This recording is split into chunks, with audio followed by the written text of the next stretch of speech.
1 minute, all systems are go. Every check has been cleared, and then 23,000 feet in the air. Boom!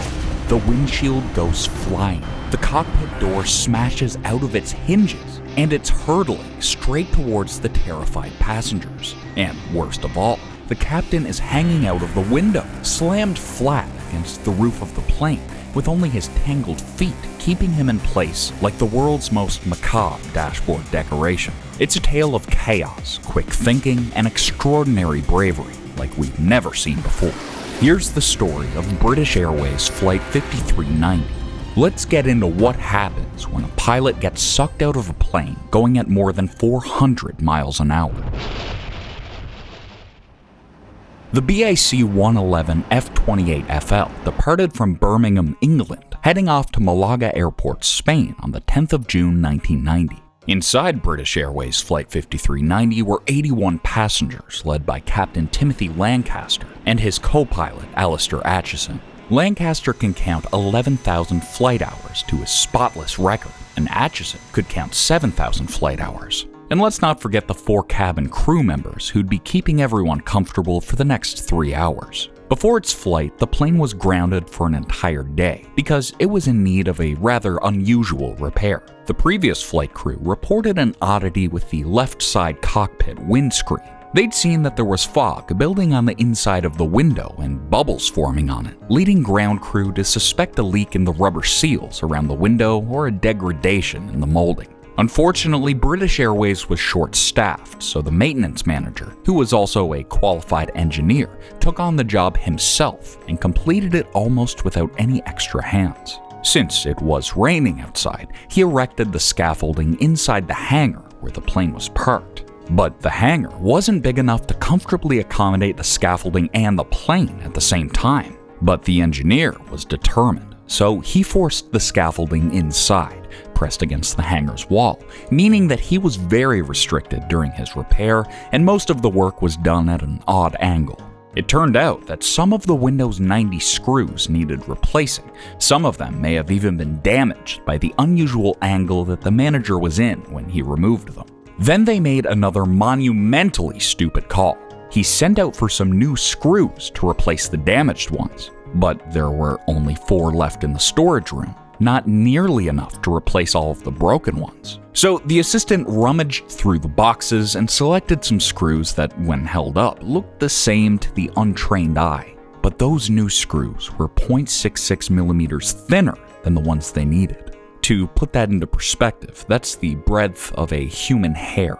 And remember, they were short-staffed, so no one came around to double-check the engineer's work, as they normally would have done. So this repair, with screws that were just a hair too loose, went completely unnoticed, and the plane was sent out without a further thought. That windshield was a ticking time bomb the moment it was wheeled out of the hangar. The pilots took charge of a plane that they didn't even know went in for a repair, never mind that it was terribly done. So they wouldn't have known to check the windscreen during its first flight for signs of problems either. And with that lack of information, co-pilot Atchison was to take charge of the yoke for the takeoff, with Captain Lancaster taking over the rest of the flight once they reached cruising altitude. At first, everything went exactly as planned. At 7:20 that morning, they took off from the runway smoothly.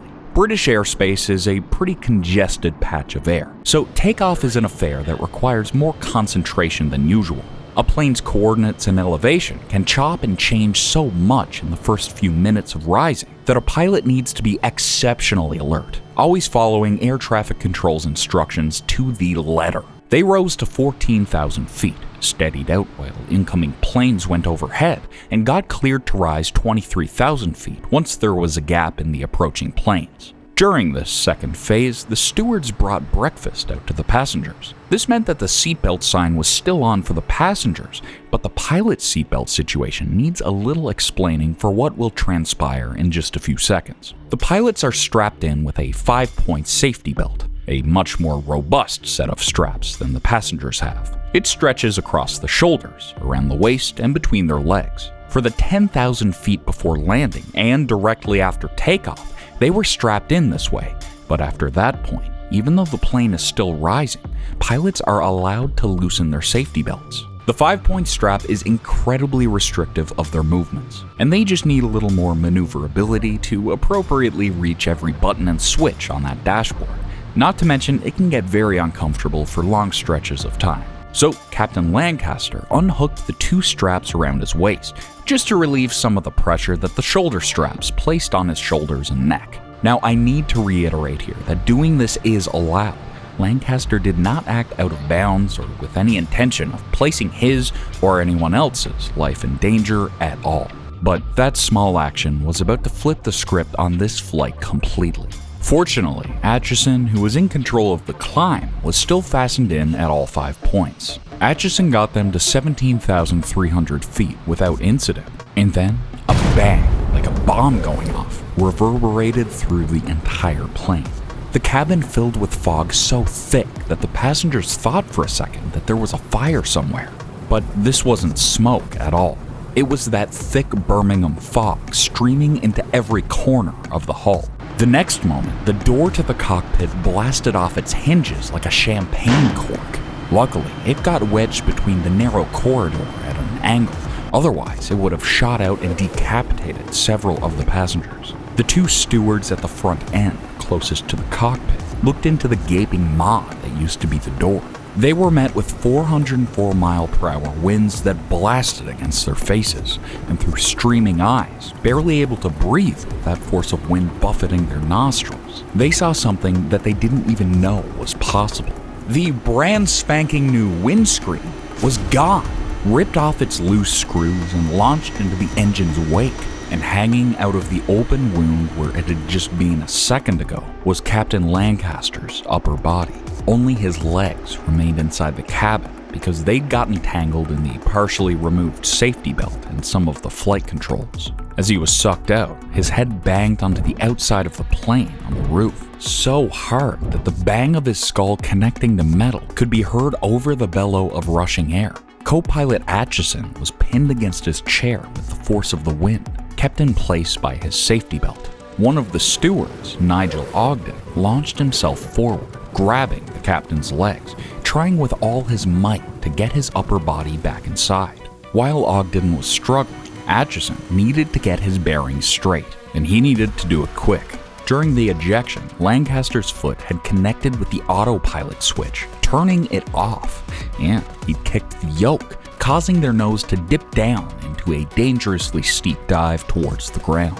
Atchison now had to deal with rapid decompression, a captain halfway out the window, probably already dead after his head slammed repeatedly against the window from the outside of the plane, a steward in serious danger of being sucked out too, and chunks of the plane was ripping off, sending those deadly missiles of metallic shrapnel straight towards the passengers who were exposed through the blasted-off door. Even worse than that, this model of plane did not have automatic oxygen masks that deployed during depressurization. If Atchison didn't get them down right now, he and all of his passengers and crew were going to suffocate. And he needed to do it without any of the automatic systems to help him. Atchison managed to get them somewhat stabilized, still heading downward, but at a much more gradual incline. When he took care of the most pressing problem, only then did he call in the mayday.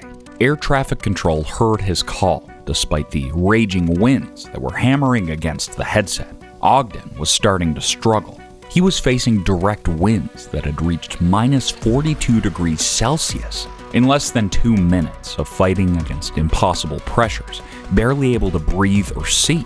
His hands and face were starting to go into the first stages of frostbite.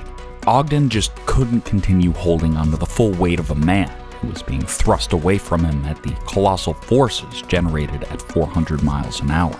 Then, Ogden's left eye went blind. The frostbite had penetrated the left side of his face, and his hands were starting to turn purple.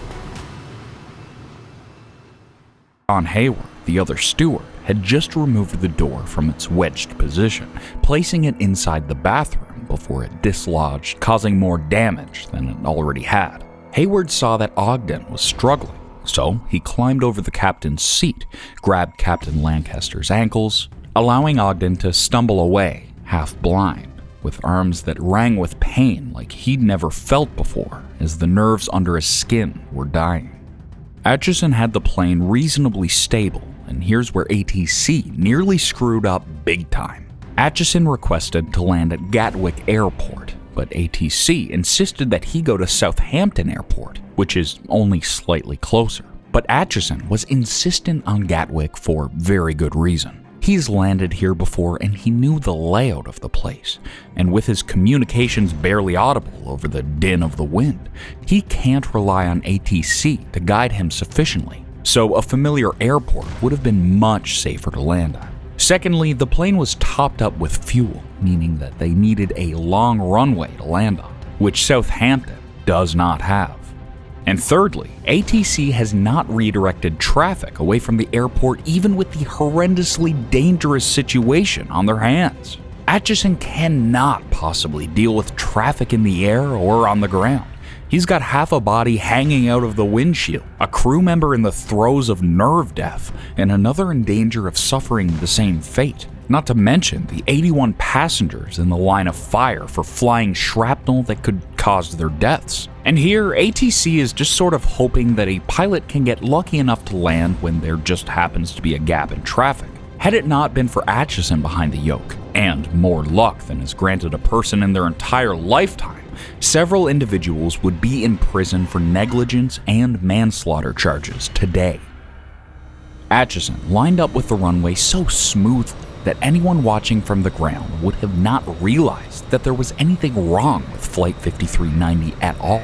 He was just that good. Just as they were about to touch down, Hayward starts yelling that the captain's feet are moving. Lancaster is alive. Somehow, this man isn't just alive, he's still in one piece. We'll get back to Lancaster in just a second.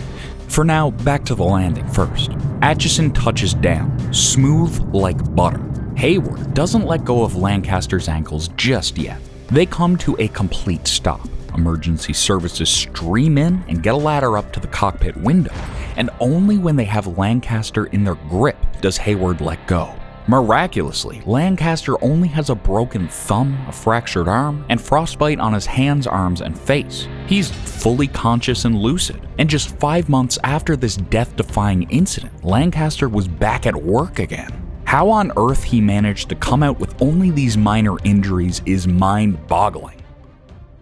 Even the degree of frostbite was less than what Ogden and Hayward suffered from. All of them were able to achieve circulation back into the affected areas, meaning that they did not lose any body parts. Ogden had a dislocated shoulder, as well as damage to his vision, though not enough to cause permanent blindness. He also suffered from PTSD after the incident. And all in all, he was the one who'd suffered the most long-lasting damage from that day.